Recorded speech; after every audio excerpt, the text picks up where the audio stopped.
Okay students, so continue करते हैं। हमने लास्ट क्लास में इनहेरिटेंस की बात की थी और हमने दो क्लासेस बनाई थी। एक व्हीकल की क्लास थी और एक बस की क्लास थी। व्हीकल की क्लास से हमने डिराइव किया था बस की क्लास को। सो अ फ्यू टर्मिनोलॉजीज़ जो कि हम लोगों ने डिस्कस करनी है और आगे चलकर हम इन टर्मिनोलॉजीज़ को इंटरचेंजेबली यूज़ कर रहे होंगे, यानी कि एक की जगह दूसरा, दूसरे की जगह पहली को हम बार बार कह रहे होंगे, लेकिन उन सब का मतलब एक ही है। जिस तरह मैं कह रहा हूँ कि हमने बस की क्लास को डिराइव किया है। डिराइव का है, ड्राइव नहीं का है। ड्राइव का मतलब है अखज़ करना, निकालना। सो बस की क्लास को हमने डिराइव किया है, DERIVE, ड्राइव किया है व्हीकल की क्लास से। इसको हम ये भी कह सकते हैं कि बस की क्लास को हमने इनहेरिट किया है व्हीकल की क्लास से।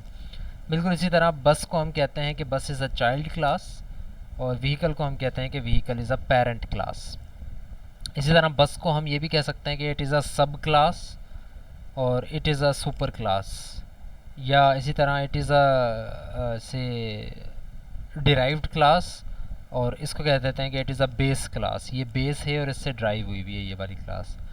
तो बहुत सारी टर्मिनोलॉजीज़ हम यूज़ कर सकते हैं, जो कि वर्डिंग अगर आपको पता होगी तो इंशाल्लाह कोई ऐसी कन्फ्यूजन नहीं होगी हमें आगे बातें समझने में।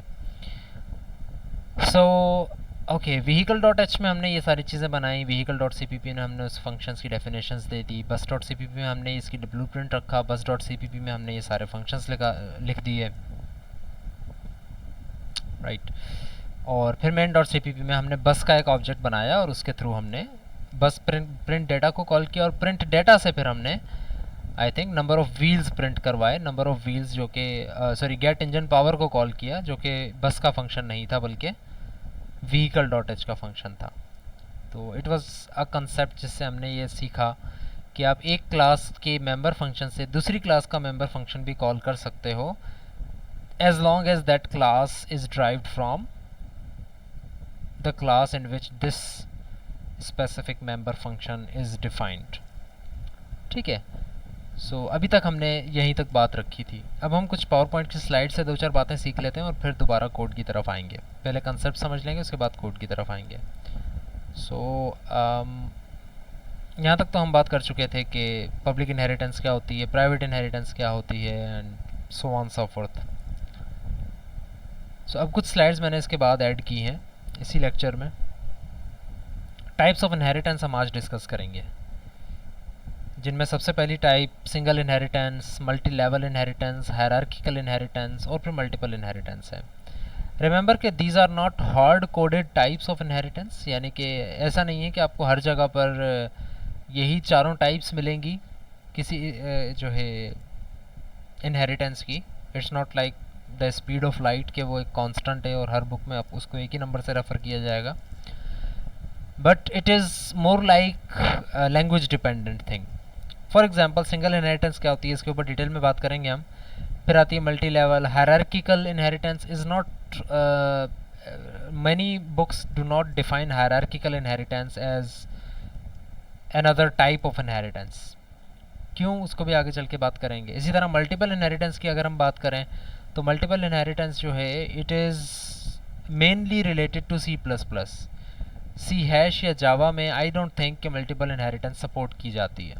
सी प्लस प्लस में इनहेरिटेंस, मल्टीपल इनहेरिटेंस सपोर्टेड है। तो द पॉइंट इज़ के all of these things are not hard coded, जिसको आप कहें कि भाई there are 4 types of inheritance, because इससे पहले भी हम 3 टाइप्स इनहेरिटेंस की पढ़ चुके हैं। Those were with respect to access modifiers, ये वाली public inheritance, private inheritance and protected inheritance. These were with respect to access modifiers. This is with respect to number of classes, या the way the classes are engaged with each other. So let's begin with it। और सबसे पहले आते हैं हम single inheritance के ऊपर। What does it mean by single inheritance? So single inheritance का मतलब ये है अ डिराइव्ड क्लास, जिस तरह अभी मैंने थोड़ी देर पहले कहा कि we can also call it child class, we can also call it a sub class, and we can also call it a derived class. A derived class can have only one parent class.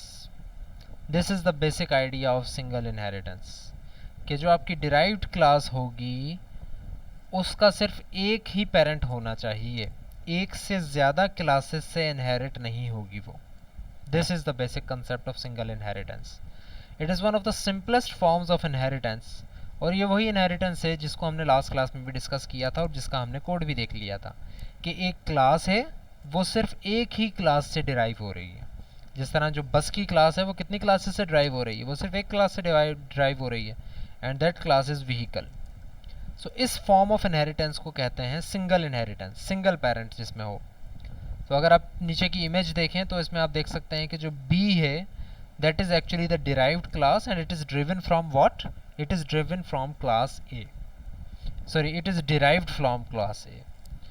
It is derived from class A. It is inherited from class A. So A class से derive हो रही है, inherit हो रही है class B. So इस चीज़ को कहा जाता है single inheritance. यही concept हमने last class में भी देखा था. I am giving you a few seconds and kindly tell me कि ए और बी, ये जो इमेज आपको नज़र आ रही है बी इनहेरिट हो रही है क्लास ए से, क्या इस इमेज में कोई गलती है? और अगर गलती है तो काइंडली मुझे अभी बताएं कि क्या गलती है।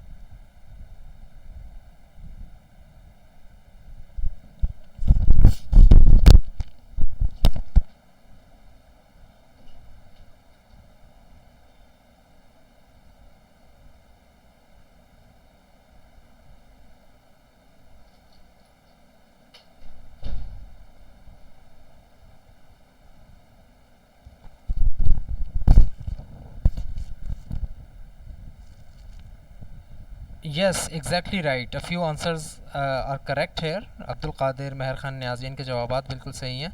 Ali Murtaza I think mic में कुछ कहना चाह रहे हैं। जी अली मुर्तज़ा। सर एरो उल्टा होना चाहिए था। जी बिल्कुल, मेरे पास जो जवाब आए हैं वो भी तकरीबन यही हैं सारे के सारे, and this is good that you are attentive all of you, that arrow इसमें उल्टा होना चाहिए। एरो हमेशा पॉइंट कर रहा होता है पेरेंट की तरफ। Arrow never points to a child class, हमेशा यही होता है, जिस तरह हमने लास्ट क्लास में भी देखा था। आई एम ग्लैड कि many of students of you are were paying attention कि हमने एरो को पॉइंट किया था पेरेंट क्लास की तरफ, कि पेरेंट क्लास की तरफ पॉइंट किया जाएगा कि this is derived from this class, this is derived from this class, and same is the case hair. और आगे की जितनी भी स्लाइड्स हैं उसके अंदर एरो का एक थोड़ा सा मसला है, तो मैंने आपको बता दिया है कि एक्चुअली सही क्या है। नेवरदलेस, तो ये हो गई सिंगल इनहेरिटेंस। अब आते हैं नेक्स्ट टॉपिक के ऊपर, that is multi level inheritance. Remember single inheritance में ऐसी कोई और चीज़ नहीं है। Single inheritance is just that के एक ही पेरेंट से आप ड्राइव कर रहे हैं क्लास को, तो that is called single inheritance, that's it. अब आते हैं मल्टी लेवल इनहेरिटेंस पे, जो कि लफ्ज़ से आई थिंक जाहिर है कि मल्टी लेवल इनहेरिटेंस का मतलब क्या है। There are 2 levels in single inheritance and there are multiple levels in multi-level inheritance, just like this.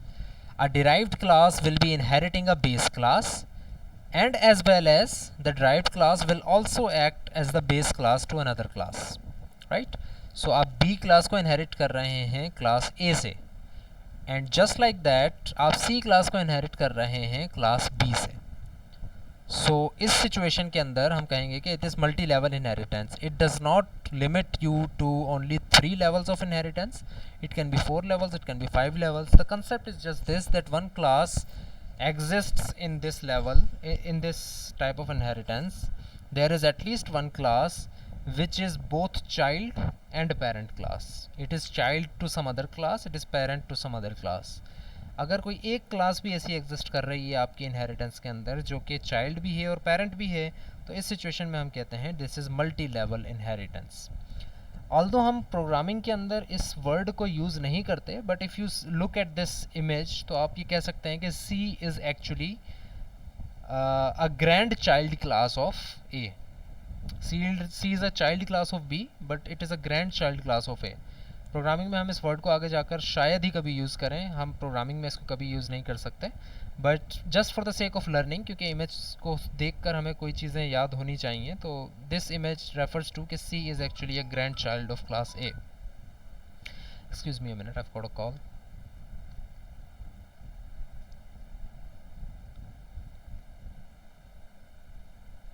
Okay class, we are back. I think आवाज़ आ रही है सब तक, मेरी स्क्रीन पे नज़र आ रही है? वेरीफाई करते हैं फिर हम कंटिन्यू कर रहे हैं। I got disconnected. So okay, so we were talking about multi-level inheritance कि your inheritance would be multi-level. It does not limit you to only 3 levels, but it can be as many levels as you need, as you want. So we will say that B is derived from class A, and we will say that C is derived from class B. We will not say that C is inherited from class A. Remember that. We will not say that C is inherited from class A, although it is a correct statement that C is inherited from class A, but not directly.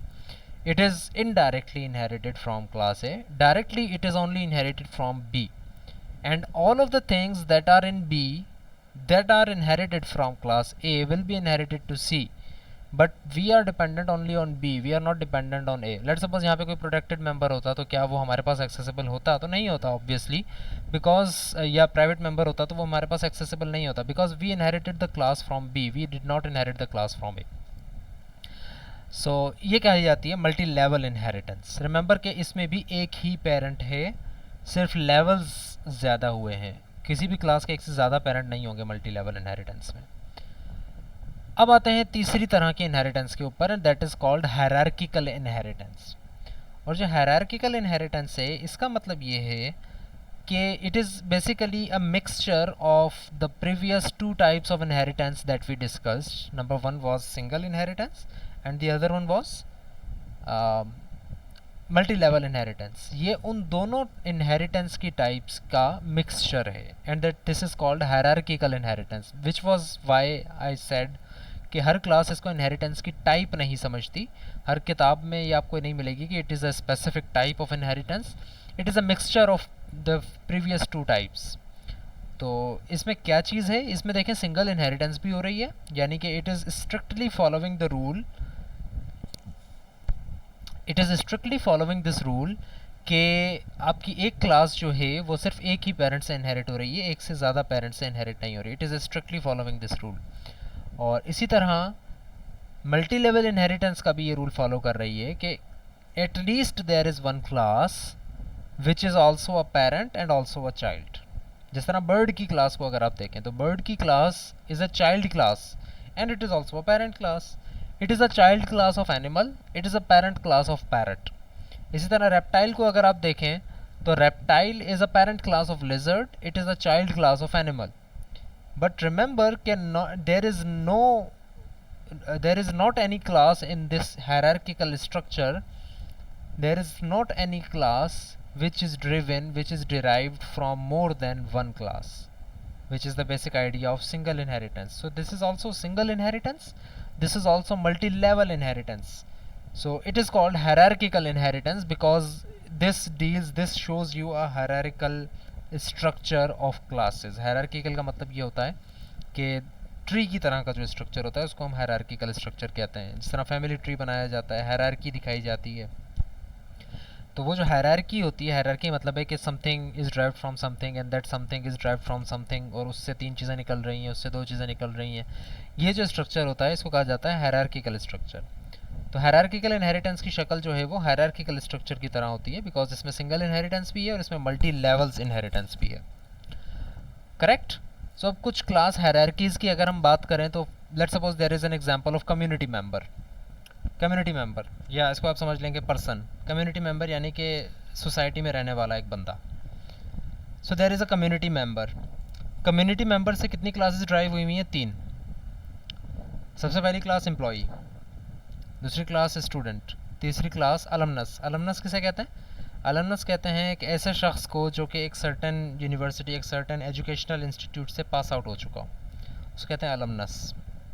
Like we proudly say that Quaid-e Azam is an alumnus of SMIU. ठीक है. तो अलमनस वो होता है जो कि एक college या यूनिवर्सिटी से पास आउट हो चुका हो बंदा. So employee, student, alumnus, these all classes are derived from community member. इसी तरह faculty, staff, these are derived from employee.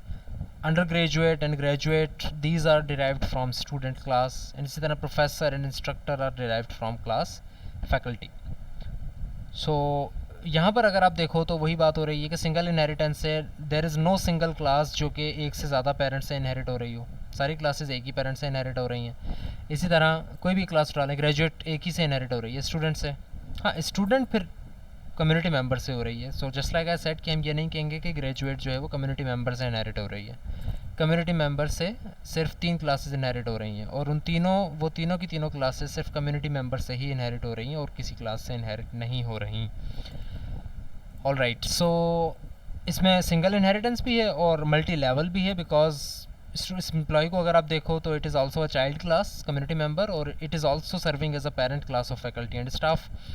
Student को अगर आप देखो या अगर आप फैकल्टी को देखो, it is a child class of employee and it is also serving as a parent class of professor and instructor and so on so forth. एक और एग्जांपल ले लेते हैं, और वो एग्जांपल है शेप की, कि शेप है 2 dimensional shape, 3 dimensional shape, circle, square, triangle are derived from 2 dimensional shapes because these 3 इन तीनों में वो प्रॉपर्टीज़ होंगी कॉमन जो कि 2 डायमेंशनल शेप की होती हैं, और ये तीनों क्लासेस डिराइव्ड हैं 3 डायमेंशनल शेप से।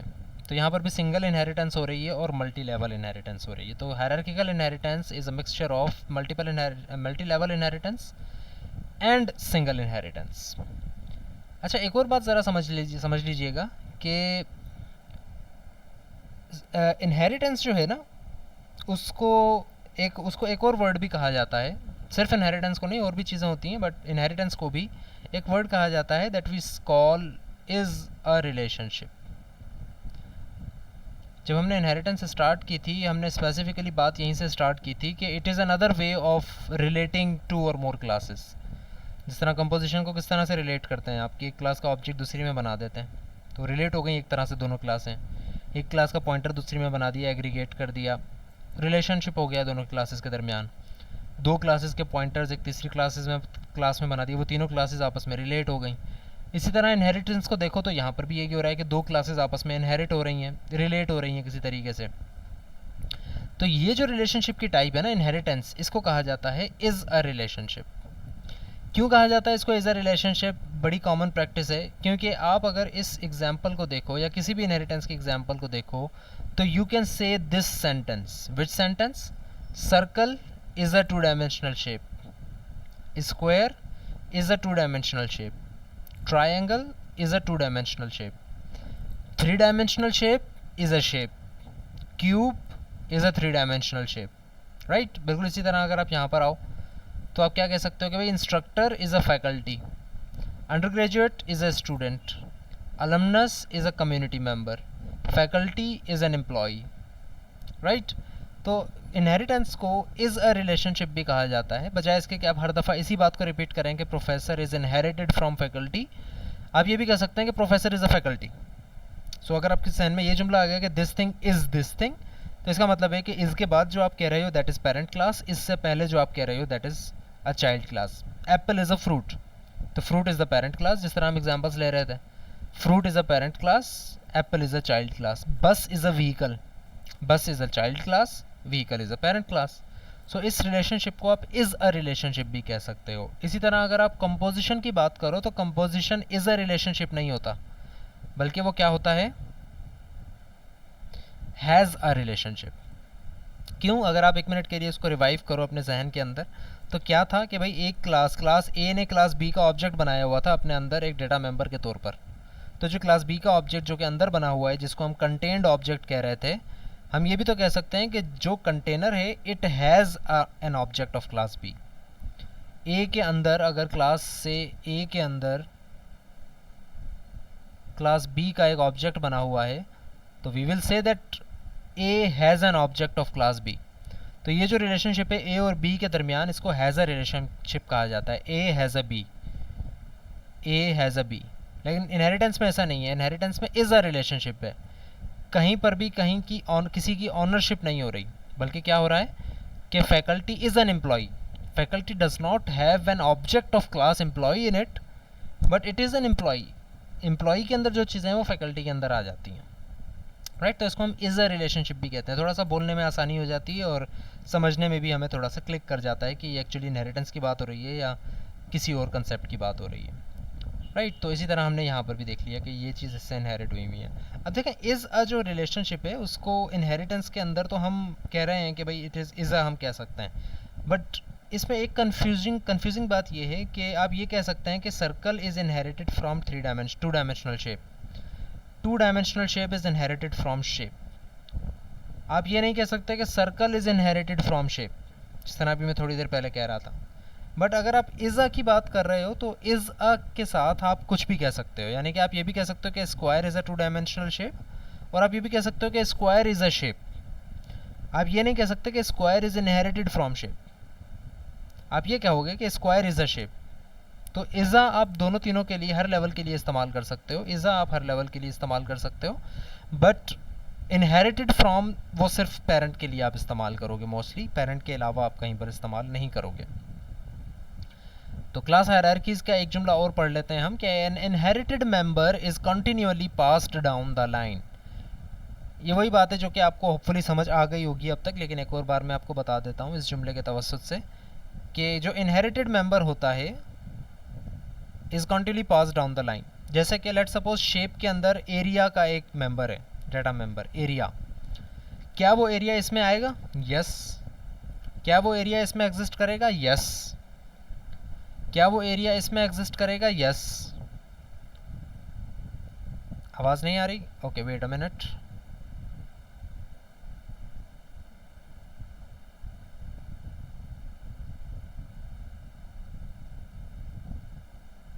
Wait a minute just. Okay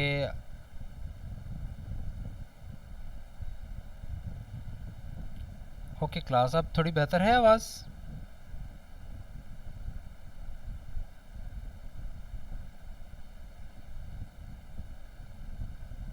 ठीक है, सो लेट्स कंटिन्यू अगेन।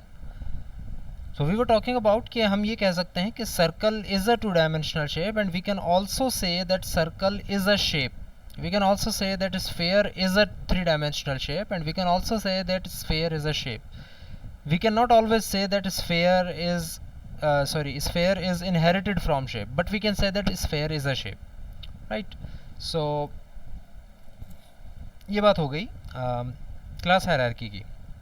एक दो आखिरी जुमले में पढ़ रहा था इसके, और पहला जुमला ये था कि उसमें an inherited member is continuously pass down the line. Let's suppose shape has a data member of area. I don't know what the issue is, क्यों लैगिंग आ रही है वॉइस में? Okay just stay connected. कहीं पर अगर voice lag कर रही है तो आई थिंक आगे जाकर मसला हल हो जाएगा, वरना उसके अलावा आपके पास लेक्चर रिकॉर्डिंग होगी। So let's not waste our time. So आपके पास रिकॉर्डिंग होगी, so you can access that. मैं आपको ये मैसेज भी कर देता हूँ।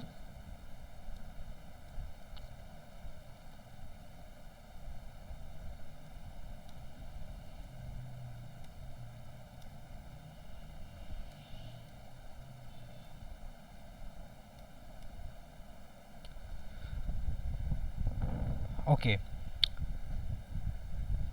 सो आई वाज सेइंग कि you can say that circle is a shape as well. तो हमने ये कहा कि अगर शेप के अंदर एक एरिया का एक मेंबर बना हुआ है, डाटा मेंबर बना हुआ है, सो वो एरिया का मेंबर इसमें भी आएगा, इसमें भी आएगा, स्फेयर में भी आएगा, स्क्वायर में भी आएगा, टू डायमेंशनल शेप में भी आएगा, हर किसी में भी आएगा, हर किसी में आएगा। विच मीन्स कि शेप के अंदर जो एरिया का मेंबर बना हुआ है that member is continuously passed down the line. जितनी भी क्लासेस इसकी ड्राइव्ड क्लासेस से या उसकी ड्राइव्ड क्लासेस से इनहेरिट हो रही होंगी, वो सारी की सारी क्लासेस रखेंगी वो मेंबर जो कि इसके अंदर है, यानी कि जो इनहेरिटेड मेंबर है वो पास्ड हो जाएगा, पास होता रहेगा डाउन द लाइन।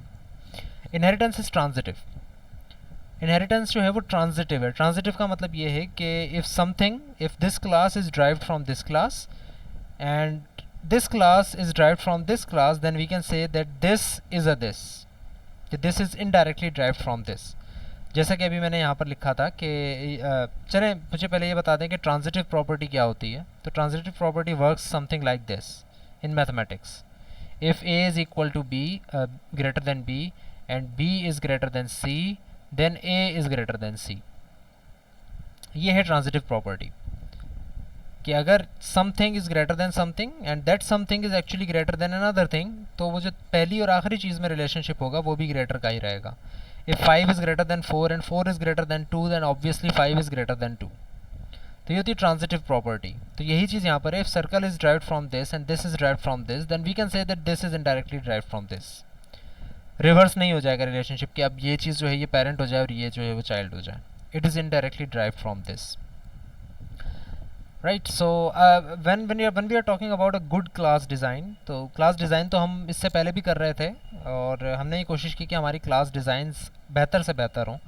तो एक अच्छा क्लास डिज़ाइन जो होता है, क्लासेस का डिज़ाइन जो होता है, वो ये कोशिश करता है, एक अच्छा प्रोग्रामर ये कोशिश करता है कि उसकी क्लासेस में जितनी भी कॉमन चीज़ें हैं वो सारी चीज़ें एज हाई एज पॉसिबल हों.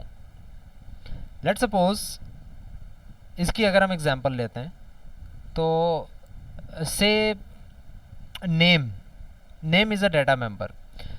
प्रोफेसर का भी एक नाम होता है, इंस्ट्रक्टर का भी एक नाम होता है, स्टाफ मेंबर का भी एक नाम होगा, फैकल्टी का भी एक नाम होगा, अंडर ग्रेजुएट स्टूडेंट का भी एक नाम होगा, ग्रेजुएट स्टूडेंट का भी नाम होगा. सो हाउ अबाउट कि मैं नाम, वो जो नेम का वेरिएबल है वो मुझे कहाँ पर बनाना चाहिए आइडियली? क्या मैं यहाँ पर भी नेम का वेरिएबल अलग बना दूँ, यहाँ पर भी अलग बना दूँ, यहाँ अलग बना दूँ? कहाँ बनाना चाहिए? कौन सी क्लास में बनाना चाहिए मुझे नेम का वेरिएबल? कम्युनिटी मेंबर की क्लास में. Yes, you are right. क्योंकि every community member will have a name. Student will have a name, alumnus will have a name, employee will have a name, every other class that is in this structure will have a name. सो बेहतर ये है, अच्छी programming practice ये है कि अगर जितनी common चीज़ें हैं वो जितना ऊपर हो सकती हैं उतना ऊपर बनाया जाए. लेट सपोज एक और एग्जांपल लेते हैं. सैलरी, सैलरी तनख्वाह स्टूडेंट की होती है नहीं, अलमनस की होती है नहीं, एम्प्लॉय की होती है, फैकल्टी की होती है, स्टाफ की होती है, प्रोफेसर की होती है, इंस्ट्रक्टर की होती है. तो क्या सैलरी को मैं यहाँ बनाऊँ, यहाँ बनाऊँ, स्टाफ में बनाऊँ, फैकल्टी में बनाऊँ? कहाँ बनाना चाहिए सैलरी का मेंबर?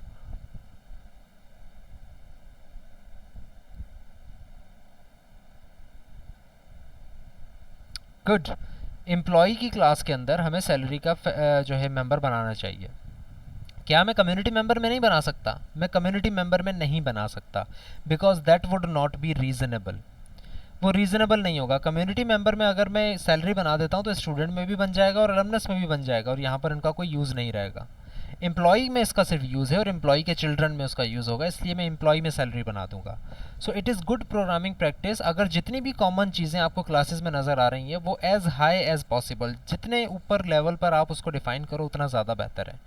ज़्यादा ऊपर नहीं चले जाओ कि वो फिर मीनिंगलेस हो जाए बाकी क्लासेस में, लेकिन अगर बाकी क्लासेस में है तो उनके पेरेंट के ऊपर जाकर उसको डिफ़ाइन कर दो. ये एक अच्छी प्रोग्रामिंग प्रैक्टिस होती है.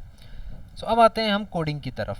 तो लास्ट क्लास में हमने जो कोड की थी चीज़ें, उसमें बस का कंस्ट्रक्टर हमने बनाया, बस के सेट नंबर ऑफ व्हील्स का फंक्शन हमने बना दिया, बस का प्रिंट डाटा हमने बना दिया, and so on so forth. हमने बहुत सारे काम किए इसी तरह. आज हम ऐसा करते हैं कि हम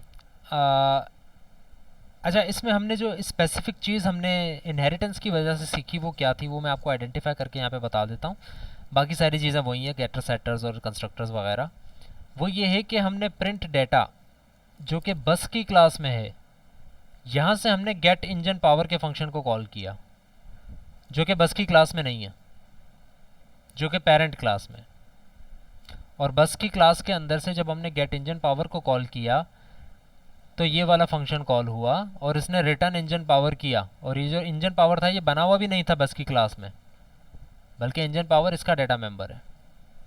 तो ये चीज़ें कैसे पॉसिबल हुई? इसलिए पॉसिबल हुई क्योंकि बस की क्लास को हमने इनहेरिट किया व्हीकल से. तो जैसे ही बस का ऑब्जेक्ट बना तो व्हीकल के सारे ऑब्जेक्ट भी बन गए, डाटा मेंबर्स भी, और इसके फंक्शंस भी डिफाइन हो गए जिसको हम बस की क्लास के अंदर भी एक्सेस और यूज़ कर सकते हैं. All right.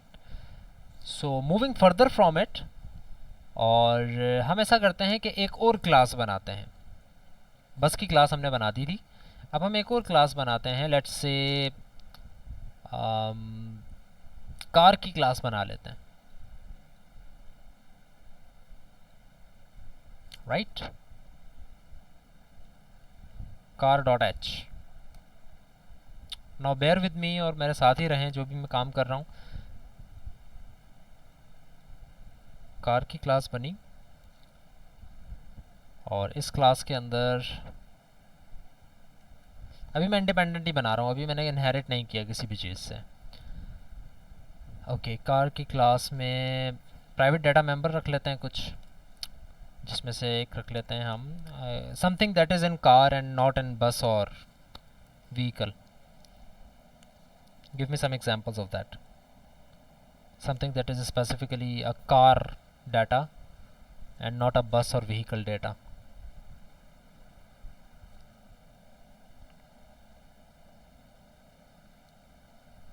Yes.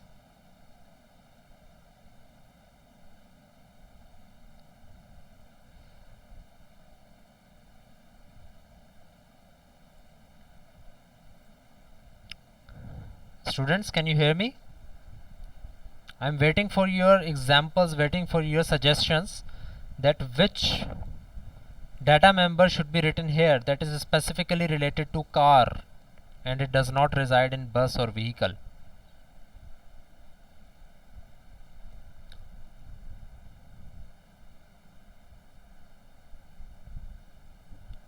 Yes, anyone? Okay, I don't think that you are specifically listening to me. आवाज़ बहुत लैग कर रही है. Okay, let's not waste the time. मैं खुद ही बना देता हूँ यहाँ पे और फिर आप रिकॉर्डिंग में उसको देख सकते हैं. ओके, कुछ एग्जांपल्स अब मेरे पास आई हैं.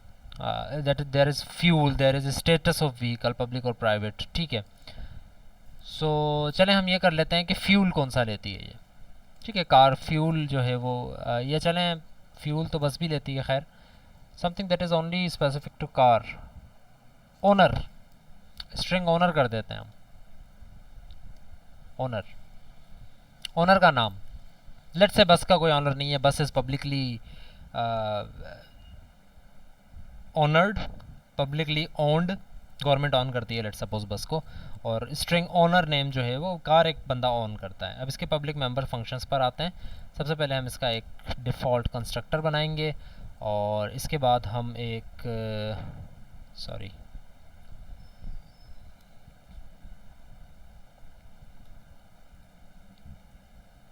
सेट ऑनर नेम बनाएंगे. अच्छा, स्ट्रिंग की चीज़ अगर आप यूज़ कर रहे हैं तो it is better, it is necessary that you write std here. और इसी तरह स्ट्रिंग गेट ऑनर नेम भी कर देते हैं एक. और ये तीनों फंक्शंस क्या काम करेंगे, ये एक नई फाइल में डिफ़ाइन होंगे. पहले तो car.cpp में,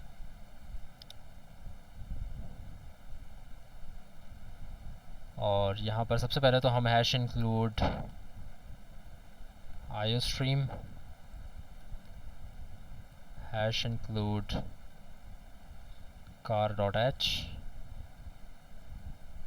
using namespace std and then आप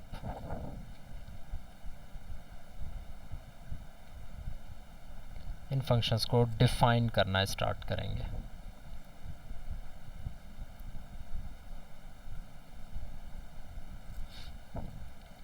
डिफ़ॉल्ट कंस्ट्रक्टर को हम फ़िलहाल खाली ही रखेंगे, ज़रूरत पड़ी तो कुछ लिख देंगे इसमें. और यहाँ पर हम ऑनर नेम लिखेंगे, say owner name equal to O. इसी तरह इस फंक्शन में हम कर देंगे रिटर्न ओनर नेम. ठीक हो गया. सो ये हो गई कार की क्लास. सिर्फ कार की क्लास का एक ऑब्जेक्ट बनाकर और चलाकर देखते हैं कि हमारे पास क्या चीज़ें, क्या मसला है इस फाइल में अगर कोई है तो. C dot set owner name would B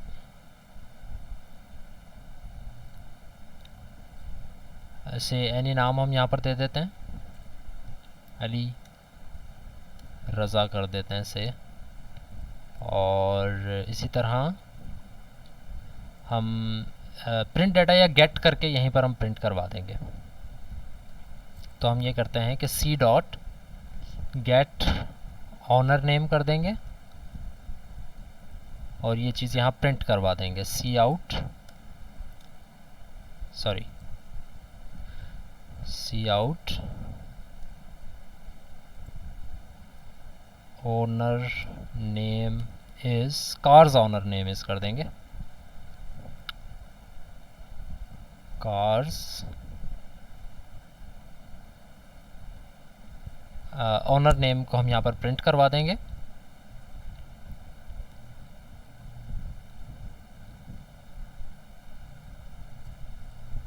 cars owner name is,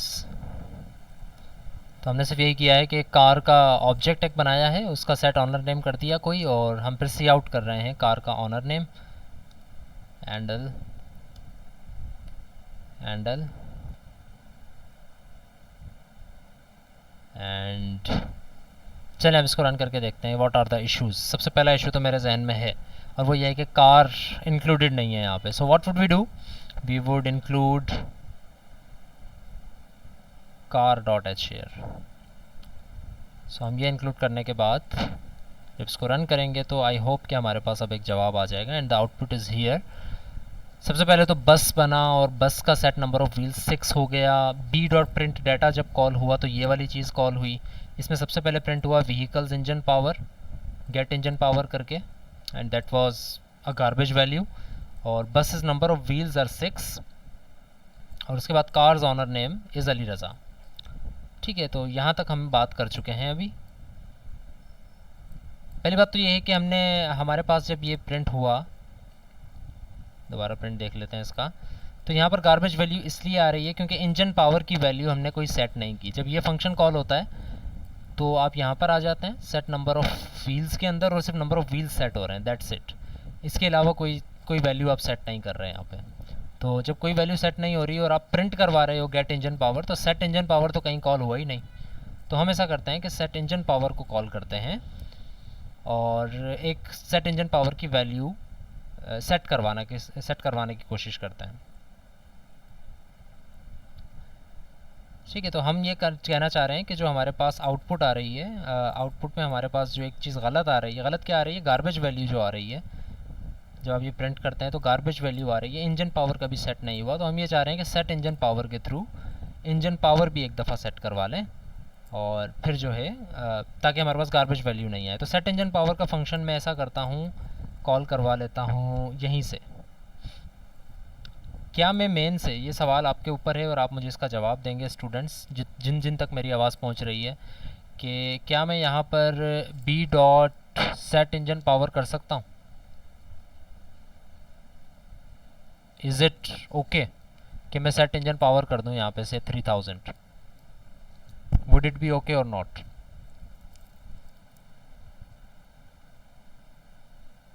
and if not, why would it not be okay?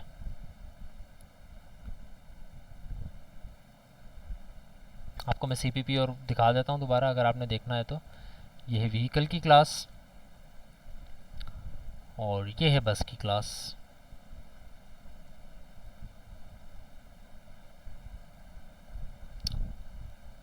जी, सैयद अब्दुल मोइज़ ये कह रहे हैं कि सही है, मुदस्सिर अकरम भी ये कह रहे हैं सही है, and they are right that I can do that because जैसे ही बस का ऑब्जेक्ट बनता है तो बस के ऑब्जेक्ट में बस की चीज़ें बनने के साथ साथ ये वाली चीज़ें भी बन जाती हैं। तो I can access any of these things if they are accessible obviously, any of these things without using an explicit object of class vehicle. I can use a class object of bus because bus is also derived from class vehicle. तो मैं ये करके भी काम कर सकता हूँ कि मैंने इंजन पावर सेट किया, उसको प्रिंट करवा दिया and classes owners name is Ali Raza क्योंकि हम कार की बात कर रहे थे। ठीक है, सो अब हम ऐसा करते हैं, हम ये कहते हैं कि कार इज़ अ व्हीकल। हमें अभी तक जो हमारे कोड काम कर रहा है वो इस तरह काम कर रहा है कि car is a vehicle and bus is a vehicle, right? So it's going something like this, that there is your vehicle class और इससे ड्राइव हो रही है कार की क्लास भी और इससे ड्राइव हो रही है बस की क्लास भी। कुछ इस तरह का हायरार्की बनी हुई है, व्हीकल की क्लास, कार की क्लास एंड बस की क्लास। हाउ अबाउट कि मैं इसकी हायरार्की इस तरह करने के बजाय इस तरह कर दूं, which means that I am saying that car is a bus and bus is a vehicle. Indirectly car is also a vehicle. Real world example लें तो इट्स नॉट समथिंग जो कि हमारे जहनों में बैठे बात कि क्या कार एक बस होती है। सो ऑब्वियसली कार एक अलग चीज़ है, बस एक अलग चीज़ है। But if you think about me, जिस तरह मैं ये सोचकर प्रोग्राम कर रहा हूँ, so my thinking is like this, that there is a vehicle जो कि यूज़ करते हैं आप ट्रांसपोर्टेशन के लिए, राइट? बस इज़ अ व्हीकल क्योंकि उसको भी आप ट्रांसपोर्टेशन के लिए यूज़ करते हैं। कार इज़ ऑल्सो अ बस, कार और बस में फ़र्क सिर्फ इतना सा है कि कार का एक ऑनर होता है, बस का कोई ऑनर नहीं होता। बस में नंबर ऑफ व्हील्स होते हैं, क्या कार में नंबर ऑफ व्हील्स होने चाहिए? यस और नो? बस के अंदर नंबर ऑफ व्हील्स हैं, क्या कार में नंबर ऑफ व्हील्स होने चाहिए?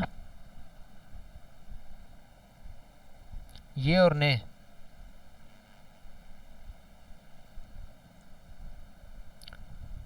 यस, कार के अंदर भी नंबर ऑफ व्हील्स होने चाहिए, ऑल्दो मैंने बनाए नहीं यहाँ पर, लेकिन होने तो चाहिए ना। अगर बस को और कार को डिफरेंशिएट हमने करना है तो इसमें डिफरेंस मुझे सिर्फ एक ही नज़र आ रहा है, वो ये कि बस के अंदर नंबर ऑफ व्हील्स है, कार के अंदर नंबर ऑफ व्हील्स नहीं है।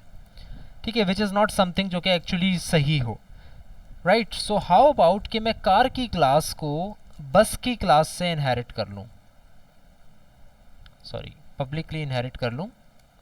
ये हम पहले ही बात कर चुके हैं कि हम ज़्यादातर पब्लिक इनहेरिटेंस के ऊपर ही बात करेंगे, because we are not trying to get confused in private public right of now. हम सिर्फ इनहेरिटेंस के ऊपर बात कर रहे हैं। सो बस से अगर मैं कार को इनहेरिट कर लूँ, विच मीन्स कार के अंदर ओनर नेम भी आ गया, कार के अंदर नंबर ऑफ व्हील्स भी आ गए, बस का constructor set number of wheels भी मैं कार के ऑब्जेक्ट से कॉल कर सकता हूँ और प्रिंट डाटा भी कॉल कर सकता हूँ। सो हाउ अबाउट कि मैं मेन के अंदर बस का ऑब्जेक्ट ही ना बनाऊँ, मैं इस सारी चीज़ को कमेंट कर देता हूँ।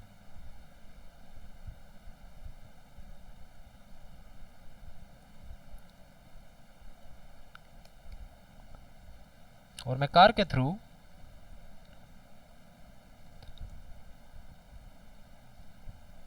जो है ऑब्जेक्ट बनाना स्टार्ट करता हूँ, सॉरी फंक्शंस कॉल करना स्टार्ट करता हूँ। So what I am doing here is that कि मैंने बस के ऑब्जेक्ट्स को ख़त्म कर दिया, कि बस का ऑब्जेक्ट भी नहीं बनाया और बस के थ्रू मैं कॉल नहीं कर रहा हूँ, मैंने सिर्फ कार का ऑब्जेक्ट बनाया है और कार का मैंने सेट ऑनर करके यहाँ तक तो मेरा काम हो रहा है। बट द इशू इज़ कि अब मैं क्या बस की चीज़ें और व्हीकल की चीज़ें प्रिंट कर सकता हूँ या नहीं। तो नंबर 1 सबसे पहले मैं करता हूँ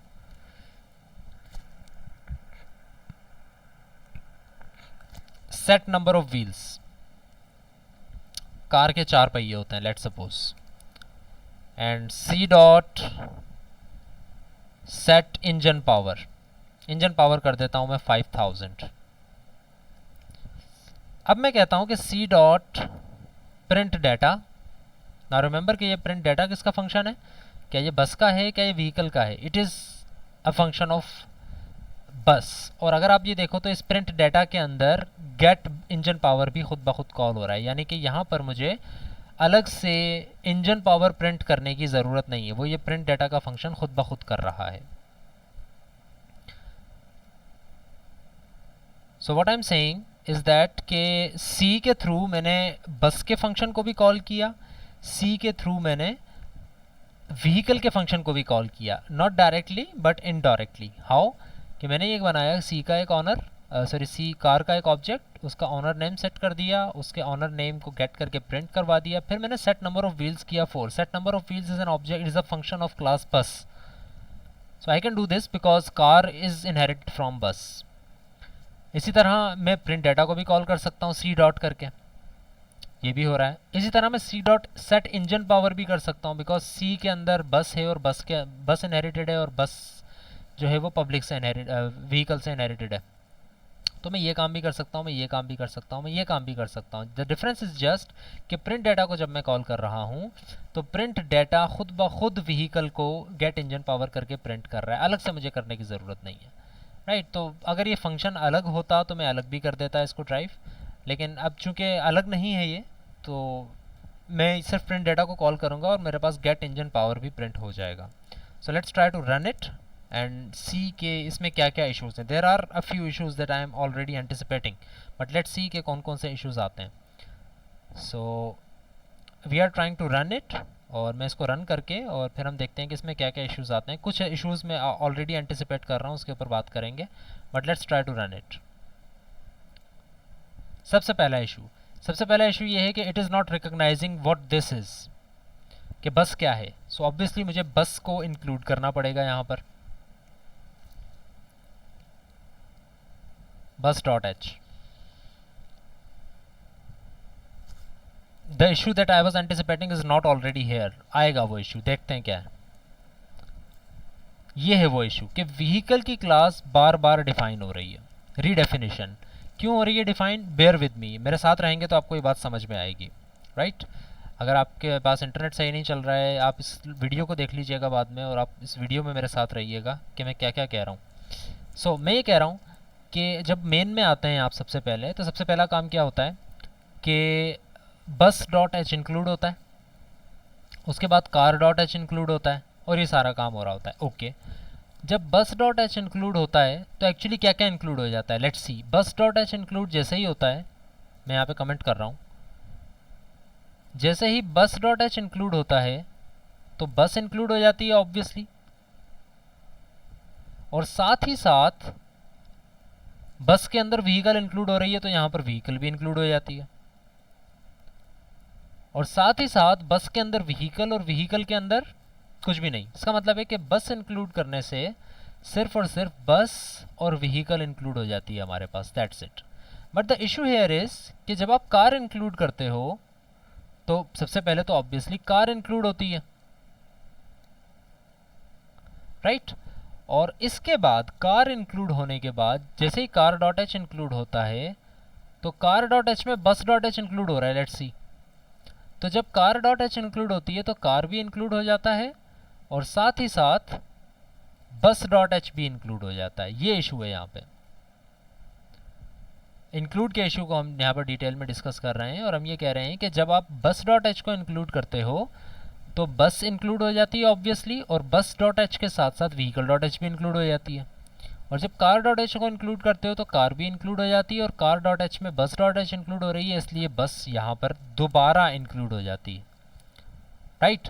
और इसी तरह जब बस डॉट एच इंक्लूड होती है यहाँ पर कार डॉट एच के थ्रू, तो बस में व्हीकल दोबारा से इंक्लूड होना शुरू हो जाती है। सो यहाँ पर जो इशू है, यहाँ पर हमारे पास जो एरर आ रहा है वो एरर ये है कि व्हीकल की क्लास दोबारा डिफाइन हो रही है। ये इंक्लूड हो रहा है तब भी डिफाइन हो रही है, ये इंक्लूड हो रहा है तब भी डिफाइन हो रही है। इसी तरह बस की क्लास भी बार बार डिफाइन हो रही है, ये इंक्लूड हो रहा है तब भी डिफाइन हो रही है, और कार डॉट एच इंक्लूड हो रहा है तब भी डिफाइन हो रही है। इस चीज़ को टैकल करने के लिए हमें थोड़ा सा यहाँ पर दिमाग लगाना पड़ेगा, और हम ये देखेंगे कि एक्चुअली हम इसको कैसे डील करें कि ये सिर्फ एक एक दफ़ा ही इंक्लूड हो। जैसे कि अगर आप देखें कि मुझे यहाँ पर कार, बस और व्हीकल तीनों का इस्तेमाल करना है मेन में कहीं ना कहीं, सो हाउ अबाउट कि मैं बस डॉट एच यहाँ इंक्लूड ना करूँ, क्योंकि कार डॉट एच इंक्लूड जब कर रहा हूँ तो कार भी इंक्लूड हो रही है, बस भी इंक्लूड हो रही है, और व्हीकल भी इंक्लूड हो रही है। तो हाउ अबाउट कि मैं यहाँ पर ये इंक्लूड करूँ ही ना। अगर ये इंक्लूड नहीं करूँगा तो सिर्फ कार इंक्लूड होगी, बस इंक्लूड होगी, व्हीकल इंक्लूड होगी, तीनों चीज़ें सिर्फ एक एक दफ़ा ही इंक्लूड होगी, एक से ज़्यादा दफ़ा इंक्लूड नहीं होंगी। And this is the solution. और आपके पास ये आउटपुट आ रही है, और आउटपुट में अगर आप देखें तो कार्स ऑनर नेम आ रहा है। रिमेंबर के इस आउटपुट को आप थोड़ा सा यहाँ पर, एक मिनट के लिए मैं अगर एक ही स्क्रीन पर लाने की कोशिश करूँ इसको, ये हैंडल है सिर्फ। सो सी कार का ऑब्जेक्ट बना, set owner name Ali Raza हुआ। रिमेंबर के set owner name is in car dot H, ठीक है। सी आउट किया, car's owner name is C dot get owner name, get owner name is obviously in car dot H. तो आपने यहाँ पर vehicles car's owner name is Ali Raza print करवा दिया C dot owner name के थ्रू। अब यहाँ पर इशू या जो नई चीज़ है वो ये है कि सी से आपने कॉल किया है set number of wheels which was not a member function of car.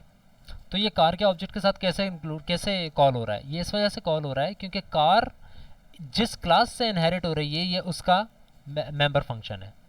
तो क्लास किससे इनहेरिट हो रही है? कार की बस से इनहेरिट हो रही है, बस से इनहेरिट हो रही है। तो यहाँ पर सेट नंबर ऑफ व्हील्स का फंक्शन कॉल किया जा सकता है और 4 उसमें असाइन कर देगा। 4 किस में असाइन करेगा? बस के नंबर ऑफ व्हील्स में, क्योंकि सेट नंबर ऑफ व्हील्स यही काम कर रहा है, number of wheels is equal to n, ठीक है। इसी तरह सेट इंजन पावर भी आप कॉल कर सकते हैं। क्यों? क्योंकि सी का ये मेंबर फंक्शन नहीं है, लेकिन सी जिससे इनहेरिटेड है उसके अंदर ये मेंबर फंक्शन है, बस से इनहेरिटेड है उसके अंदर ये मेंबर फंक्शन है। आपको यहाँ नज़र नहीं आ रहा लेकिन है। क्यों है? क्योंकि बस की क्लास भी ऑलरेडी व्हीकल से इनहेरिटेड है, और जो चीज़ बस व्हीकल में है वही चीज़ बस में भी है। व्हीकल में अगर सेट इंजन पावर है तो यानी कि बस में भी सेट इंजन पावर है, बस में अगर सेट इंजन पावर है इसका मतलब है कि कार में भी सेट इंजन पावर है, विच मीन्स कि मैं सी के थ्रू सेट इंजन पावर भी कॉल कर सकता हूँ और 5000 सेट कर सकता हूँ इसके अंदर। इसके बाद मैं सिर्फ सी डॉट प्रिंट डाटा कर रहा हूँ, और प्रिंट डाटा के फंक्शन को अगर आप देखो तो वो बस के अंदर है, और वो जब प्रिंट करता है चीज़ें तो वो व्हीकल का गेट इंजन पावर यूज़ करता है और फिर नंबर ऑफ व्हील्स के थ्रू उसको प्रिंट करवा देता है, और यही आपके पास आउटपुट आ रही है, राइट। सो ये जो अभी हमने कंसेप्ट देखा है, it is the second concept जो कि हम स्लाइड्स में हम डिस्कस कर रहे थे। नंबर 1 वाज सिंगल इनहेरिटेंस, जो कि हमने लास्ट क्लास में डिस्कस किया था, उसी को हमने आज की क्लास में भी थोड़ा सा इन्हांस किया है। And the second one was multi level inheritance. And multi level inheritance जो है वो हमने यहाँ पर अभी कर देख लिया है। हाउ मल्टी लेवल इनहेरिटेंस हम करके देख चुके हैं।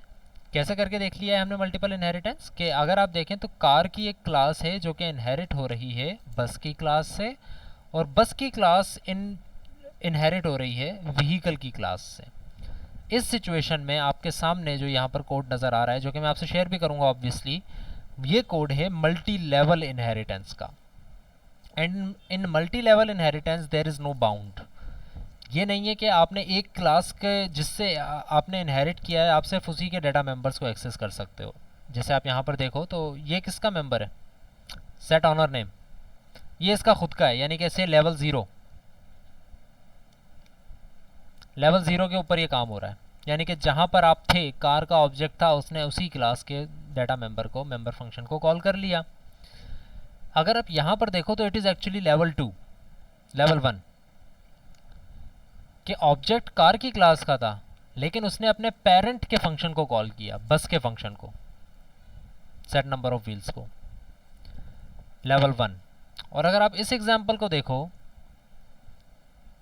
तो इट इज़ एक्चुअली लेवल 2। क्यों है लेवल 2? क्योंकि इस कार के ऑब्जेक्ट ने ना सिर्फ अपने को कॉल किया, ना ही अपने पेरेंट के फंक्शन को कॉल किया, बल्कि अपने पेरेंट के फंक्शन को कॉल किया, बस के पेरेंट को, इसके मेंबर फंक्शन को कॉल किया और इसकी वैल्यू सेट की। तो there is no bound when we are talking about multi level inheritance. Multi level inheritance की बात करते हो आप, तो आप एक ही ऑब्जेक्ट से, यानी कि बॉटम मोस्ट ऑब्जेक्ट से आप उसके फंक्शन तो कॉल कर ही सकते हो, साथ ही साथ उसके पेरेंट के फंक्शन भी कॉल कर सकते हो, उसके ग्रैंड पेरेंट के फंक्शन भी कॉल कर सकते हो, और इसी तरह जितने भी लेवल उसके ऊपर जा रहे हैं अपन सबके फंक्शंस को कॉल कर सकते हो, obviously provided under a few conditions कि वो पब्लिक हो। इसी तरह अगर आप प्रिंट डेटा को देखो तो ये कौन सा लेवल है? Can you tell me which level is this? Is it level 0, is it level 1 और इज इट लेवल 2?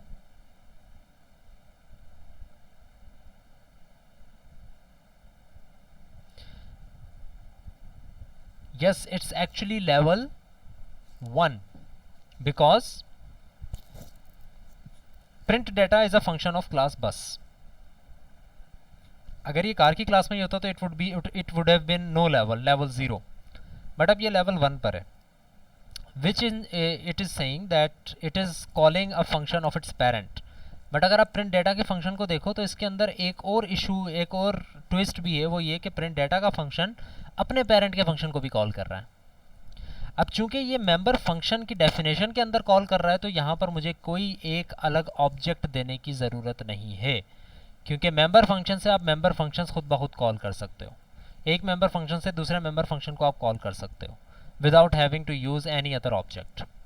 तो यहाँ पर भी आपने प्रिंट डाटा से एक दूसरे मेंबर फंक्शन को, गेट इंजन पावर को यूज़ कर लिया। यहाँ पर तो नहीं है, लेकिन ऑब्वियसली ये इसका मेंबर फंक्शन है क्योंकि ये इसके पेरेंट का मेंबर फंक्शन है, तो आपने वहाँ से इसको कॉल कर लिया। So this was all about multi level inheritance. अगला टॉपिक जो है वो हमारा हायरार्किकल इनहेरिटेंस का है, और हायरार्किकल इनहेरिटेंस जो है वो single inheritance plus multi level inheritance है। बट उस पर जाने से पहले, क्योंकि उसमें कोई ऐसी चेंजेस भी नहीं है, वो सिर्फ मिक्सचर है सिंगल इनहेरिटेंस और मल्टी लेवल इनहेरिटेंस का। हमने यहाँ पे मल्टी लेवल भी कर लिया, अगर मैं इसका एक लेवल और बढ़ा दूँ या 2-3 क्लासेस और बना दूँ तो that would be hierarchical inheritance. So I don't think कि उसके ऊपर हमें अलग से क्लास का टाइम लेकर कोड करने की ज़रूरत है। So I am opening the forum to you. कोई क्वेश्चन, कोई क्यूरी अगर यहाँ तक है तो मुझसे पूछें, फिर हम आगे की तरफ चलते हैं। अगला टॉपिक भी हम स्टार्ट कर देंगे, कोड करने का अगर टाइम मिलता है तो सही है, वरना अगली क्लास में हम कोड करेंगे। But if there is any question, any query, you have the forum to ask me now.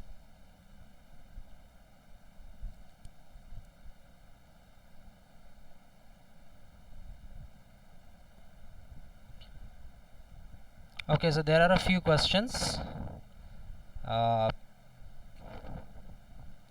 Okay, can a derived class have more than one parent? Yes Mohammad Hannan, derive class के एक से ज़्यादा parent हो सकते हैं। अब्दुल कादिर का भी यही क्वेश्चन है कि क्या एक ड्राइव क्लास के एक से ज़्यादा पेरेंट्स हो सकते हैं या नहीं। सो यस हो सकते हैं। हमने, अगर आप यहाँ पर देखो पावर पॉइंट स्लाइड्स के अंदर, सो हमने जो टाइप्स देखी है ना, सिंगल इनहेरिटेंस, मल्टी लेवल हम देख चुके हैं, हायरार्किकल को हमने कहा इन दोनों का मिक्सचर है। चौथी टाइप हमने अभी तक नहीं देखी है, वो है जो कि जिसकी तरफ आप रेफ़र कर रहे हैं कि when a derived class have more than one parent, so that is called multiple inheritance. It is exclusively related to some of the languages. C++ में supported है, I don't think Java वगैरह में supported है या नहीं, but it is a topic for another time. करेंगे हम इसको discuss इंशाल्लाह next class में या उसके बाद। Okay, the other question is, it is slightly management related, तो मैं बताता हूँ इसका भी जवाब अगर कोई और कोडिंग से रिलेटेड क्वेश्चन है तो। ओके, फैयर अली पूछ रहे हैं कि क्या एक ही क्लास एक ही वक्त में पेरेंट और क्लास, आई थिंक आप लिखना चाह रहे थे चाइल्ड, पेरेंट और चाइल्ड बिहेव करती है? तो यस, ऐसा भी होता है ना, जिस तरह से मैंने अभी कहा मल्टी लेवल इनहेरिटेंस में से। इसकी अगर मैं एग्जांपल लेता हूँ तो एम्प्लॉय की क्लास जो है वो कम्युनिटी मेंबर की चाइल्ड है और फैकल्टी का पेरेंट है। तो जो एम्प्लॉय की क्लास है it is acting both as parent and child, right. So आपकी बात का मैं जवाब दे रहा हूँ कि जैसे एम्प्लॉय की क्लास है तो you can see that employ की class is both a parent and a child. तो ये पेरेंट की तरह भी डील कर रही होगी, किसके पेरेंट की तरह डील कर रही होगी? फैकल्टी के। और किसके चाइल्ड की तरह डील कर रही होगी? कम्युनिटी मेंबर के। सो दोनों चीज़ें पॉसिबल हैं कि वो पेरेंट की तरह भी डील करे और चाइल्ड की तरह भी डील करे, एक्ट करे। So it is possible, although ऐसा नहीं है कि वो आप उसको एक ही क्लास का पेरेंट और चाइल्ड दोनों बना सकें। ऐसा नहीं है कि मैं एम्प्लॉय को कहूँ कि वो फैकल्टी का पेरेंट भी बन सकता है और फैकल्टी का चाइल्ड भी बन सकता है, तो ऐसा नहीं है। अंडर सर्टन कंडीशंस कुछ ऐसी टेक्निक हम यूज़ करें जिससे ये चीज़ पॉसिबल हो जाए तो वो हो सकती है, बट इमेज में भी आपको इससे वाज़े नहीं हो पा रहा होगा। और एक्चुअली ये चीज़ हम इसको पॉसिबल भी नहीं कहते हैं कि आप जो है एक क्लास को दोनों एट्रीब्यूट्स दे सकें, पेरेंट भी और चाइल्ड भी। It will be a paradox. Multiple inheritance को मैं डिफाइन करूंगा जब हम इस टॉपिक पर आएंगे। Multiple inheritance is like you are inheriting one class from multiple classes, not just one class, ठीक है। सो एक और क्वेश्चन है कि जैसे चाइल्ड क्लास अपने पेरेंट के मेंबर्स को एक्सेस कर सकती है, क्या सिमिलरली पेरेंट क्लास भी चाइल्ड क्लास के मेंबर्स को एक्सेस कर सकती है या नहीं? So no, it is not a two way relationship, it is only a one way relationship. सिर्फ चाइल्ड क्लास पेरेंट के मेंबर्स को एक्सेस कर सकती है और जो पेरेंट क्लास है वो चाइल्ड क्लास के मेंबर फंक्शंस को एक्सेस नहीं कर सकती। Just like any other parent child relationship in real life. अगर आप एक चीज़ से दूसरी चीज़ ड्राइव कर लेते हैं तो पहली चीज़ के अंदर कोई चेंजेस नहीं आ सकते, दूसरी चीज़ चूँकि नई बन रही है, वो ड्राइव हो रही है दूसरी चीज़ से, तो उसके अंदर वो सारी सिमिलैरिटीज़ आ सकती हैं ऊपर की क्लास की। नीचे वाली क्लास में ये चीज़ें इंक्लूड नहीं होती हैं। एक और क्वेश्चन यहाँ पर था, that was a little management related, कि एग्ज़ाम्स कब से होंगे। सो एग्ज़ाम्स के रिलेटेड अभी तक जो हमारे पास इन्फॉर्मेशन है दैट इज़ लाइक कि आपके मिड टर्म्स नहीं होंगे, आपके डायरेक्ट फाइनल टर्म्स होंगे, and that could be an open book exam. Open book exam आज से पहले अगर आपने कभी दिया है तो आपको पता होगा, अगर नहीं दिया तो इट्स समथिंग लाइक कि आपके पास इजाज़त होगी कि आप बुक भी खोल सकते हैं, आपके पास शायद ये भी इजाज़त हो कि आप इंटरनेट से भी एक्सेस कर सकते हैं, बट मोस्टली इट्स कि आपको मैं एक दो बुक्स बता दूंगा, आपके टीचर आपको एक दो बुक्स बता देंगे कि आप इन एक दो बुक्स को एक्सेस कर सकते हैं और आप इसको एक्सेस करके जो है एग्ज़ाम दे सकें। लेकिन फिर ये है कि एग्ज़ाम का जो लेवल होगा वो काफ़ी हार्ड होगा, वो हार्ड तो नहीं कहना चाहिए, एनालिटिकल होगा कि अगर आपने चीज़ें समझी हुई होंगी तभी आप उसको ढूंढ कर बुक में से और उनको लिख सकेंगे। It would not be just like कि इसकी डेफिनेशन लिख दें या इसका सोल्यूशन बता दें, ऐसा नहीं होगा। It would be a whole case study जिसको आपको पढ़ के ख़ुद समझना होगा और ख़ुद उसका सोल्यूशन नए तरीके से निकालना होगा। आपके पास सिर्फ जो बुक होगी वो एज अ गाइड होगी और उसमें से कोई चीज़ आपको कॉपी करके नहीं लिखनी होगी, सिर्फ अगर आपने समझी हुई है तो आप उसको थोड़ा सा रेफ़र करके लिख सकते हैं। कब से होंगे? सो आई थिंक अभी हमारा 9th वीक चल रहा है, 9th या 10th वीक चल रहा है, 16 वीक्स हम पूरे करेंगे और उसके बाद आपके एग्ज़ाम्स होंगे। So I think it would be something around सितंबर के स्टार्ट में या समथिंग लाइक दैट, या अगस्त के एंड में।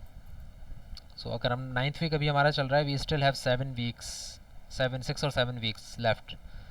तो 6 और 7 वीक्स का अगर आप अंदाज़ा लगाओ तो इट इज़ जुलाई भी जाएगा, और फिर आई थिंक अगस्त के एंड में जो है वो आपके एग्ज़ाम्स शुरू हो जाएंगे। Any other question? फिर मैं अगले टॉपिक को थोड़ा सा इंट्रोड्यूस करवा दूँ और फिर हम उसका कोड जो है वो अगली क्लास में करेंगे। सो ओके, नेक्स्ट टॉपिक की तरफ आते हैं। And next topic is something like, I think उसकी मैंने स्लाइड भी एक दो लिखी थी। या the next topic is function overriding. What does it mean by function overriding? Mudassir Akram पूछ रहे हैं क्विज बेस्ट ऑफ 3 चूज होंगे? बेस्ट ऑफ 3 चूज नहीं होंगे। Why does everyone call it in a wrong way? Best of 3 नहीं होता, best 3 होता है। आउट ऑफ तो 6 होंगे ना, 6 या 7 जितने भी हमारे होंगे, बेस्ट ऑफ 6 होंगे। सो बेस्ट 3 ऑफ 6 या बेस्ट 3 ऑफ 7 कैलकुलेट होंगे। तो आपके 3 क्विजेस कैलकुलेट होंगे। अगर आपके 10 हो गए तो उसमें से 7 निगलेक्ट हो जाएंगे, वर्स्ट 7 निगलेक्ट हो जाएंगे। अगर आपके 4 क्विज होंगे तो उसमें वर्स्ट जो होगा, सबसे वर्स्ट ओनली 1, वो निगलेक्ट हो जाएगा। बेस्ट 3 हमने कैलकुलेट करना है। सो फंक्शन ओवरराइडिंग के कंसेप्ट पे आते हैं। इसको समझ लें कि function overriding is a specific explicit feature of object oriented programming. Function overriding object oriented programming के बगैर नहीं हो सकती। इसी वजह से आपने ये वर्ड आज तक नहीं सुना, फंक्शन ओवरराइडिंग का। आपने जो लफ्ज़ सुना है जिससे आप कंफ्यूज कर रहे हो वो है फंक्शन ओवरलोडिंग। अगली स्लाइड में इसी में इसका डिफरेंस भी मैं आपको बताता हूँ। बट अभी आप समझें कि फंक्शन ओवरराइडिंग क्या होती है। फंक्शन ओवरराइडिंग ये होती है, सेकंड लाइन में लिखा हुआ है, पहले आप पढ़ लें उसको, अपने हिसाब से समझें, फिर मैं समझाता हूँ।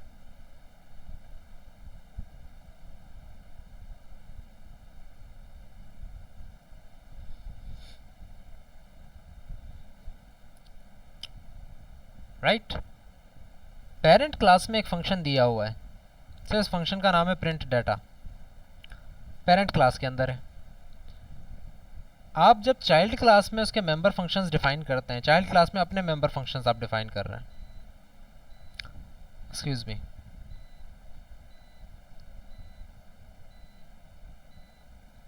Okay. So anyways we might disconnect again, but let's see, जब तक हमारा चल रहा है सेशन तब तक हम कंटिन्यू करते हैं।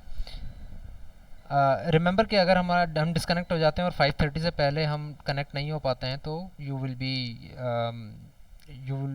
B you can. Function overriding क्या होता है? फंक्शन ओवरराइडिंग कुछ इस तरह का कंसेप्ट है कि there will be a function that is in your parent class. आपकी पेरेंट क्लास में एक फंक्शन है, उस फंक्शन को आपने डिफ़ाइन किया हुआ है पेरेंट क्लास में।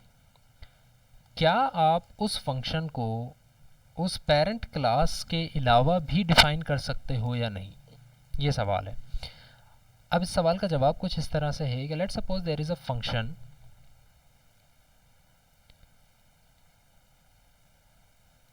या आपको मेरी स्क्रीन नज़र आ रही है?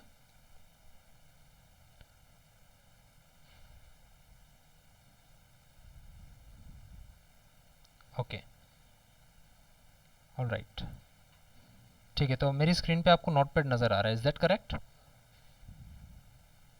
नोटपैड लिख के ज़रा मुझे चैट में बता दें so that I can identify कि आपको मुझे नोटपैड ही नज़र आ रहा है स्क्रीन में। Okay, that's good. So anyways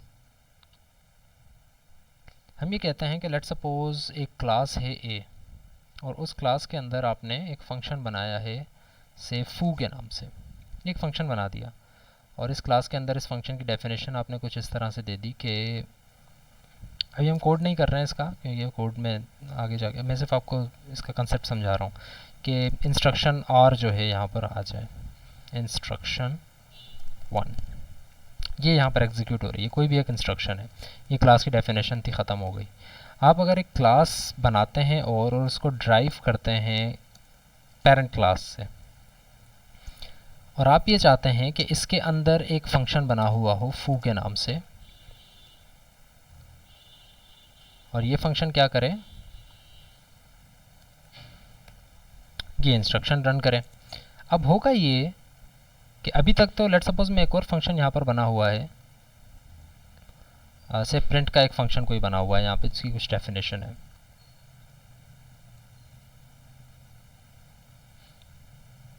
right, so let suppose कि मैं बी का एक ऑब्जेक्ट बनाता हूँ, बी का एक ऑब्जेक्ट बनाता हूँ मेन में, और उस ऑब्जेक्ट के थ्रू कॉल करता हूँ फू के फंक्शन को। what do you think will happen? Would instruction 1 exist, run, or instruction 2? Instruction 1 or instruction 2? Both. Okay, interesting answer. Both. No, it is wrong answer, although it is a very interesting one. Instruction 2 कुछ कह रहे हैं, instruction 2 कुछ कह रहे हैं, instruction 1. So okay, so the correct answer is instruction 2 will run, not instruction 1. But अभी हम ये इसमें कंफ्यूज नहीं होना चाहते कि कौन सी इंस्ट्रक्शन क्यों एग्जिस्ट हो रही है. बट द आंसर इज जो काम हम करना चाह रहे थे वो हम यहाँ पर लर्न कर चुके हैं, और वो है the concept of function overriding. अगर आप देखें तो ये फंक्शन जो है ये 2 दफ़ा डिफ़ाइन हुआ है, ए में भी डिफ़ाइन हुआ है और चाइल्ड क्लास में भी डिफ़ाइन हुआ है. तो ये जो दोनों डेफिनेशंस आपको नज़र आ रही हैं, these both definitions are distinct from each other. मुख्तलिफ डेफिनेशंस हैं लेकिन नाम दोनों के सेम है, और इसी तरह इनकी रिटर्न टाइप भी सेम हो सकती है, इसी तरह इनकी आर्गूमेंट लिस्ट भी सेम हो सकती है. विच मीन्स कि a function can have a different definition, a same function, same prototype, same everything, can have a different definition in child class as well. और इस कंसेप्ट को कहा जाता है फंक्शन ओवरराइडिंग. अगर आप इसको कंफ्यूज कर रहे हैं फंक्शन ओवरलोडिंग से, तो अभी मैं आपको कुछ स्लाइड्स दिखा देता हूँ, एंड यू विल सी कि एक्चुअली फ़र्क क्या है फंक्शन ओवरलोडिंग में और फंक्शन ओवरराइडिंग में. चलें ये देखें, स्लाइड्स नज़र आ रही है ना सबको. सो अगर आप इसको देखें और पढ़ें, function overriding versus function overloading. Number 1 point is that function overloading is when a function is redefined with the same name in the same scope but either different return type और different argument list. Point is कि function overloading जो होती है वो ये होती है कि आप एक ही स्कोप में, यानी कि भाई आपने एक ही फाइल है या एक ही क्लास है, उस एक ही फाइल या एक ही क्लास के अंदर आपने एक ही नाम के 2 या 2 से ज़्यादा फंक्शंस डिफ़ाइन किए हुए हैं विद मुख्तलिफ डेफिनेशंस सेम स्कोप के अंदर. लेकिन उसमें फ़र्क क्या होता था? उसमें फ़र्क ये होता था कि या तो उसकी रिटर्न टाइप डिफरेंट हो जाती थी, नाम सेम रहता था, या तो उसकी रिटर्न टाइप डिफरेंट हो जाती थी, या फिर उसकी आर्गूमेंट लिस्ट डिफरेंट हो जाती थी. राइट, बट अगर आप फंक्शन ओवरराइडिंग की बात करें तो उसके अंदर रिटर्न टाइप और आर्गूमेंट लिस्ट भी अगर सेम हो, बल्कि सेम ही होनी चाहिए, लेकिन फिर भी उनकी डेफिनेशंस अलग हो जाएंगी. तो इस चीज़ को हम कहते हैं फंक्शन ओवरराइडिंग. अगर आप सेकंड चीज़ पढ़ें तो उसमें ये लिखा हुआ है कि function overriding is when a member function of a parent class is redefined with nothing changed. कुछ भी चेंज नहीं होता उसके प्रोटोटाइप के अंदर, not even return type, not even argument list.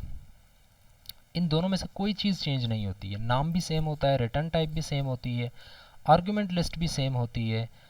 इस सिचुएशन को, इस फिनोमिना को कहा जाता है कि this is actually function overriding. जब फंक्शन के प्रोटोटाइप में बिल्कुल भी कोई चेंजेस ना आए, सिर्फ और सिर्फ आपके फंक्शन की जो है डेफिनेशन चेंज हो जाए, फंक्शन दोबारा से आप डिफाइन कर दें. चाइल्ड क्लास में उसकी डेफिनेशन कुछ अलग हो, पेरेंट क्लास में उसकी डेफिनेशन कुछ अलग हो, नाम सेम हो, रिटर्न टाइप सेम हो, आर्गूमेंट लिस्ट सेम हो, दैट इज़ फंक्शन ओवरराइडिंग. और अगर आप ये सोचें कि ऐसा कब हो सकता है, तो ऐसा सिर्फ तभी हो सकता है जब आपके पास क्लासेस का आर्किटेक्चर बना हुआ हो. यानी कि आप ऑब्जेक्ट ओरिएंटेड पैराडाइम पे अगर काम कर रहे हैं तो यू विल सी कि एक फंक्शन की मल्टीपल डेफिनेशंस होंगी विद सेम प्रोटोटाइप, सेम जो है फंक्शन का नाम and return type and everything, just definition उसकी डिफरेंट हो जाएगी. ऐसा सिर्फ तब हो सकता है जब आप क्लासेस के साथ खेल रहे हो. एक क्लास, पेरेंट क्लास में उसकी डेफिनेशन अलग है, चाइल्ड क्लास में उसकी डेफिनेशन अलग है. अगर ये सिचुएशन होगी तो इस सिचुएशन में हम कह सकते हैं कि function is being overridden, not overloading. Right, so that should be it. Class का टाइम भी ख़त्म हो रहा है और there are some technical issues as well. So let's just finish the class here. अगर कोई क्वेश्चंस वगैरह हों तो काइंडली मुझे ईमेल कर दें आप। अगर कोई क्वेश्चंस वगैरह हों तो काइंडली मुझे ईमेल कर दें, या जो है अभी तो खैर हमारे पास टाइम भी नहीं है और टेक्निकल इश्यूज़ भी काफ़ी आ रहे हैं, तो उस वजह से हम जो है नहीं लेना चाह रहे क्वेश्चंस भी। So I am just ending the class now. Participants के स्क्रीनशॉट लेकर काइंडली मुझे भेज दें।